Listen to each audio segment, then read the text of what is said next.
해인사의 홍류동 계곡은 신비한 전설이 깃든 장소로 붉은 용이 하늘에서 내려와 계곡의 물을 붉게 물들였다는 이야기가 전해집니다. 이 전설은 해인사를 보호하는 용왕의 힘을 상징하며 불교적 깨달음과 신성한 교감을 위한 영적 공간으로 여겨집니다.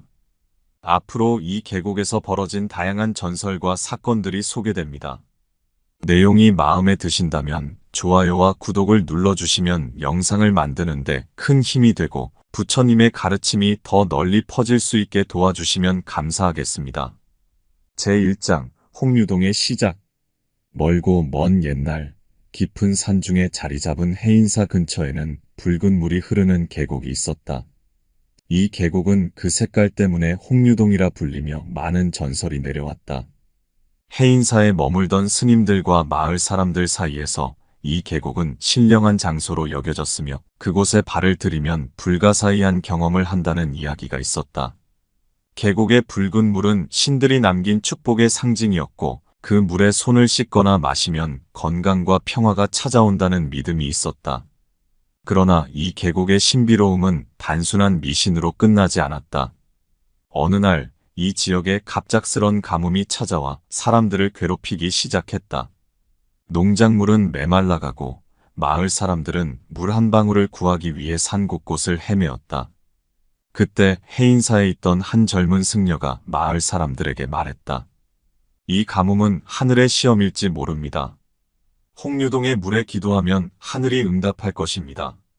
마을 사람들은 승려의 말을 듣고 홍류동으로 모였다. 그곳에서 승려는 물이 마르지 않기를 기도하며 제단을 만들고 모든 이가 함께 진심 어린 기도를 드렸다. 그 순간 하늘에서 검은 구름이 몰려와 비가 내리기 시작했다.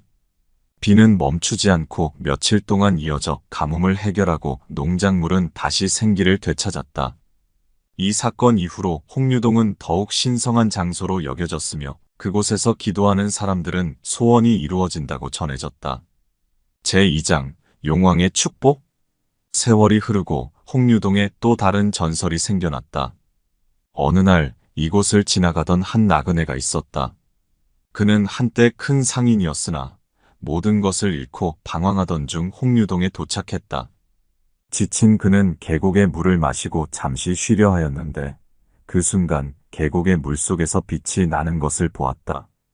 그 빛은 물속 깊은 곳에서 올라오더니 거대한 용의 형상이 되어 나그네 앞에 나타났다. 너는 지금 모든 것을 잃었으나 용왕의 축복을 받을 자격이 있다. 나그네는 놀라 물러섰지만 용왕은 그에게 용기를 주었다. 이 홍류동의 물은 단지 생명을 주는 것이 아니다. 이곳에서 진실된 마음으로 기도하는 자는 다시 일어설 수 있는 힘을 얻게 될 것이다. 그 말을 듣고 나그네는 용왕에게 감사하며 물가에 앉아 자신이 잃은 것들에 대한 후회와 미련을 내려놓고 새로운 출발을 다짐했다. 그리고 다음 날 그는 갑자기 새로운 상업 기회를 얻게 되어 다시 부유한 상인으로 거듭나게 되었다. 이후로 홍류동은 용왕의 축복을 받는 장소로 더 유명해졌고 많은 사람들이 그곳에 와서 용왕에게 축복을 기원하게 되었다. 제3장 신선의 방문. 홍류동은 수많은 전설을 품은 신비한 계곡이었고 그곳에는 때때로 인간이 아닌 존재들이 방문하곤 했다. 어느 날 해인사 근처에 머물던 한 노승은 깊은 명상 중에 이상한 기운을 감지했다. 그 기운은 바람을 타고 산 너머에서 불어오는 듯했다. 노승은 그 기운을 따라 계곡을 향해 걸어갔다. 그가 홍류동에 도착하자 안개 속에서 희미한 인물이 보였다. 그 인물은 마치 땅에 발을 딛고 있지 않은 듯 떠 있는 듯했고 그의 몸에서 신비한 빛이 뿜어져 나오고 있었다. 그대는 신선인가? 노승이 물었다. 신비한 인물은 웃으며 고개를 끄덕였다. 나는 이곳에 오래전부터 있었다. 이 계곡은 하늘과 땅이 만나는 곳이다. 그대는 신성한 에너지가 흐르는 이곳에서 참된 깨달음을 얻을 수 있을 것이다. 노승은 경외심에 사로잡혀 그 신선을 따라 깊은 명상에 들었다. 그는 홍류동에서 며칠을 보내며 신선의 가르침을 받았고 그가 돌아왔을 때는 해인사의 다른 승려들과 마을 사람들에게 놀라운 지혜를 전해주었다. 사람들은 노승의 깨달음을 듣고 계곡을 더 존경하게 되었고 이곳에서 신선들과의 만남을 기다리는 사람들이 많아졌다. 제4장 도깨비와의 대결. 홍유동은 항상 신비로운 장소였지만 그곳에는 악한 존재도 숨어 있었다. 어느 날 밤 계곡에서 마을로 내려온 도깨비들이 있었는데 이들은 마을 사람들의 집에 침입해 장난을 치고 재물을 훔쳐가는 골칫덩이였다. 도깨비들은 인간의 눈에 보이지 않기 때문에 사람들은 그저 이상한 일들이 일어난다고만 생각했다. 그러던 중 마을에는 한 용맹한 청년이 있었다. 그는 도깨비들의 장난을 끝내기 위해 결심하고 홍유동으로 향했다. 홍유동에 도착한 그는 도깨비들이 숨어 있는 곳을 찾기 위해 밤새 기다렸다. 자정이 가까워졌을 때 물안개 속에서 도깨비들이 나타났다. 그들은 저마다 호리병과 둔갑을 이용해 인간들을 괴롭히려 하였으나 청년은 재빠르게 이들을 포위하고 말했다. 너희들의 장난을 이제 그만두어라. 그렇지 않으면 내가 너희를 용왕께 고할 것이다. 도깨비들은 청년의 말에 웃음을 터뜨리며 비웃었다. 네가 우리를 어찌할 수 있겠느냐? 그러나 청년은 물러서지 않았다. 그는 홍유동에서 승려들이 가르쳐준 비법을 사용해 도깨비들의 환영을 물리쳤다. 마침내 도깨비들은 두려워 도망쳤고 그 이후로 다시는 마을을 괴롭히지 않았다.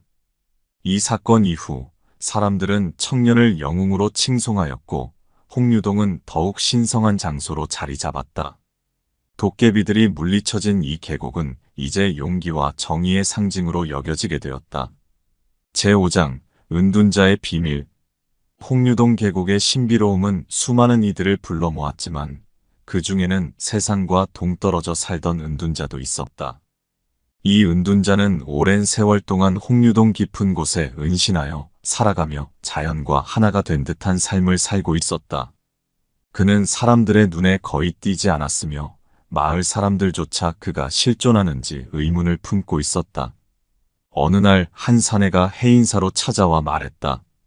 저는 저의 인생에서 모든 것을 잃었습니다. 삶의 의미를 찾고자 여기까지 왔습니다. 홍유동에서 살아가는 신비한 은둔자를 만나고 싶습니다. 해인사 스님들은 그에게 이렇게 조언했다. 은둔자를 만나려면 마음을 비워야 합니다. 그가 당신을 부르면 그때서야 만날 수 있을 것입니다. 사내는 며칠 동안 홍유동 계곡 주변에서 마음을 가다듬고 명상에 빠졌다. 그러던 중 갑자기 짙은 안개 속에서 은둔자의 목소리가 들려왔다. 너는 이제 나를 만날 준비가 되어 있다. 사내는 은둔자의 안내를 받아 계곡의 깊은 곳으로 들어갔다. 그곳은 마치 다른 세상과도 같은 평온함이 감돌고 있었고 은둔자는 그에게 자연의 이치와 인간의 본성에 대해 깊이 있는 가르침을 전해주었다. 사내는 은둔자와의 대화를 통해 스스로의 삶을 반성하고 새로운 시작을 결심하게 되었다. 그가 마을로 돌아왔을 때는 마음의 평화를 얻은 듯 보였고 마을 사람들은 그의 변화를 경이롭게 여겼다. 그 후 은둔자는 다시 모습을 감추었지만 그의 가르침은 홍유동에 방문하는 많은 이들에게 전해지며 오래도록 기억되었다. 제6장 홍유동의 붉은 용. 홍유동의 전설 중에서도 가장 유명한 이야기는 바로 붉은 용에 관한 것이다. 이 용은 계곡의 수호신으로 여겨졌고 가뭄이나 재난이 닥쳤을 때 나타나 사람들을 구해주었다는 이야기가 전해진다. 그러나 용의 모습은 아무에게나 쉽게 드러나는 것이 아니었다. 한 해 홍수로 인해 마을이 물에 잠기고 해인사까지 큰 피해를 입은 적이 있었다. 마을 사람들은 이 재난을 피할 방법을 찾기 위해 해인사의 큰 스님을 찾아갔다. 스님은 고민 끝에 홍유동에 있는 붉은 용을 찾아가 도움을 청해야 한다고 말했다. 그러나 아무나 용을 만날 수 없기에 용맹한 자 한 명이 용의 성스러운 힘을 빌릴 수 있도록 준비해야 했다. 선발된 이는 마을에서 가장 용감하고 정의로운 청년이었다. 그는 계곡의 깊은 곳으로 향했고 붉은 용을 만나기 위해 며칠 동안 아무것도 먹지 않고 기도하며 정성을 다했다.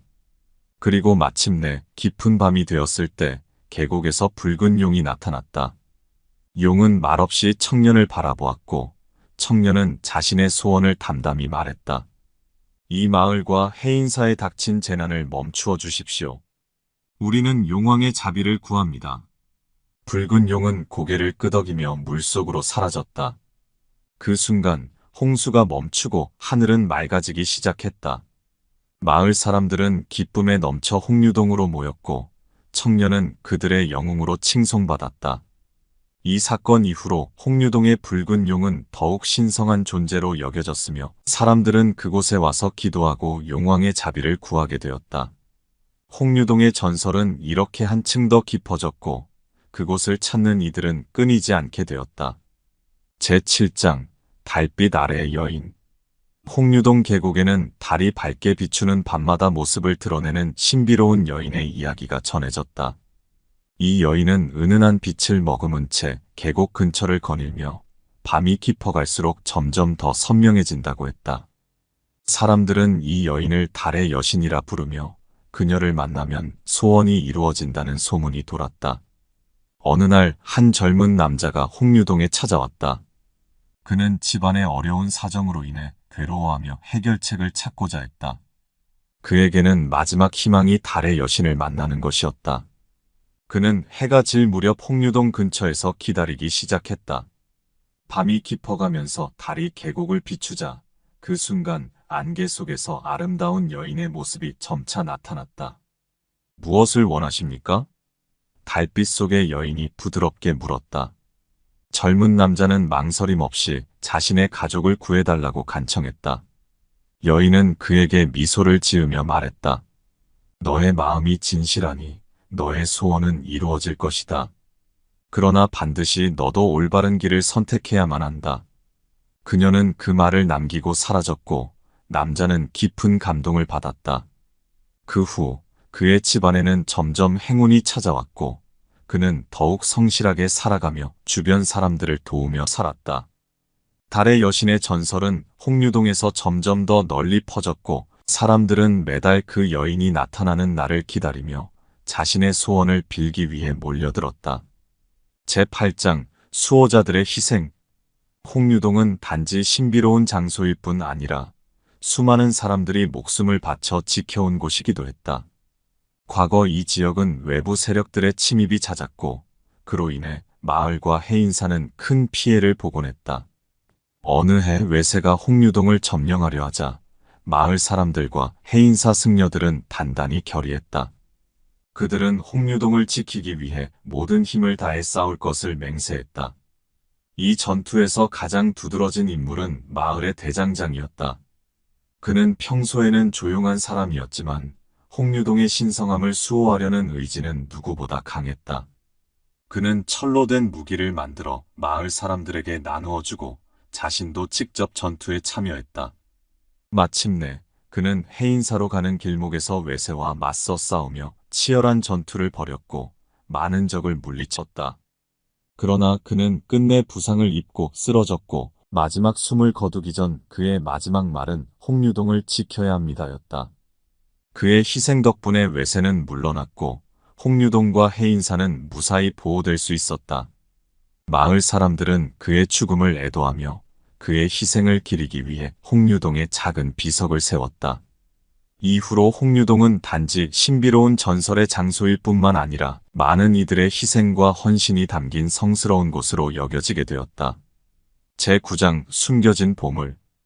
홍류동에는 또 하나의 흥미로운 전설이 있었다.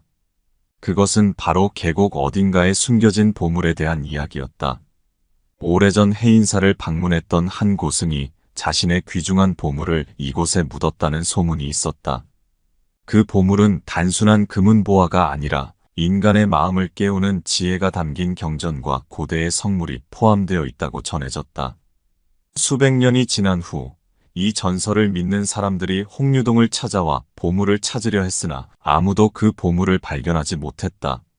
어느 날 한 젊은 승려가 해인사에 들어와 홍류동에 대해 깊이 연구하기 시작했다. 그는 보물을 찾으려는 마음보다는 그 보물이 담고 있는 가르침을 깨닫고자 했다. 그는 몇 년 동안 홍류동을 조사하고 그곳의 자연 속에서 명상에 잠기며 계곡의 소리를 들었다. 그러던 어느 날 그는 계곡에 흐르는 물소리 속에서 뜻밖의 깨달음을 얻었다. 보물은 외부에 있는 것이 아니라 바로 나 자신 안에 있는 것이구나. 그는 그 깨달음을 통해 마음의 평화를 얻었고 해인사로 돌아와 그 가르침을 널리 퍼뜨렸다. 이 사건 이후로 보물을 찾기 위해 홍류동을 찾는 이들은 점점 줄어들었고 대신 그곳에서 내면의 평화와 깨달음을 찾는 사람들이 많아졌다. 제10장 해인사의 연꽃 이야기.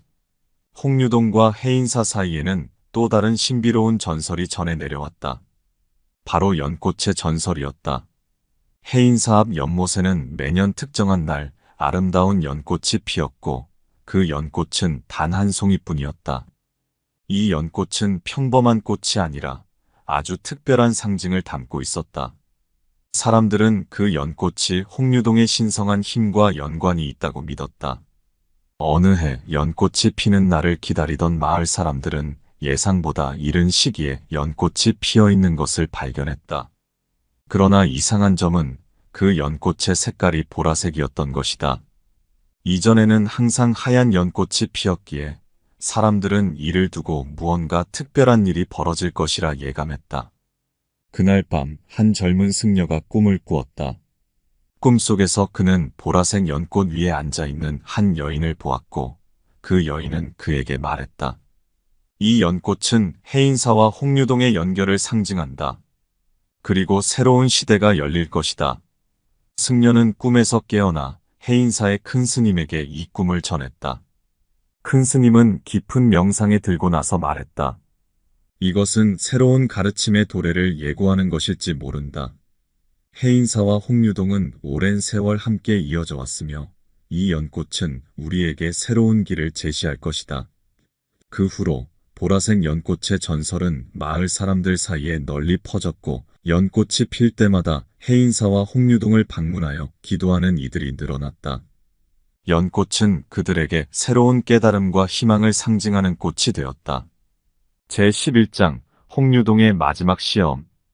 홍류동의 전설은 계속되었지만 어느 날 이곳에 대재난이 닥칠 것이라는 예언이 전해졌다. 해인사의 큰 스님은 이 예언을 듣고 깊은 고민에 빠졌다. 홍류동은 신성한 땅이지만 이 재난을 막기 위해서는 시험을 치러야 할 것이다. 계곡의 힘을 다시 되찾으려면 우리가 할 수 있는 최선을 다해야 한다. 큰 스님은 마을 사람들에게 이 소식을 전하고 가장 용기 있는 청년을 찾아 시험을 치르게 할 준비를 시켰다. 그 청년은 한때 해인사에서 수학한 적이 있었고 홍류동에 대한 경외심을 깊이 간직한 자였다. 그는 스님의 말씀을 듣고 과감히 시험을 치르기로 결심했다. 청년은 혼자 홍류동 깊은 곳으로 향했다. 그곳에서 그는 계곡의 수호신과 마주해야 했다. 수호신은 그에게 3가지 질문을 던졌고 청년은 자신의 지혜와 용기로 그 질문에 답했다. 마지막 질문은 가장 어려웠다. 인간의 진정한 힘은 어디에 있는가? 청년은 잠시 고민하다가 이렇게 답했다. 인간의 진정한 힘은 마음속에서 비롯되며 그 힘은 타인과 자연을 아우르는 사랑과 배려에서 나옵니다. 수호신은 만족스러운 표정으로 고개를 끄덕였다. 너는 진정한 힘을 깨달았다. 홍류동의 재난은 너의 지혜로 막을 수 있을 것이다. 청년이 돌아왔을 때 계곡과 마을에는 다시 평화가 찾아왔다. 그 이후로 홍류동은 더욱 신성한 장소로 여겨졌고 청년의 용기와 지혜는 오랫동안 전해지며 사람들의 귀감이 되었다.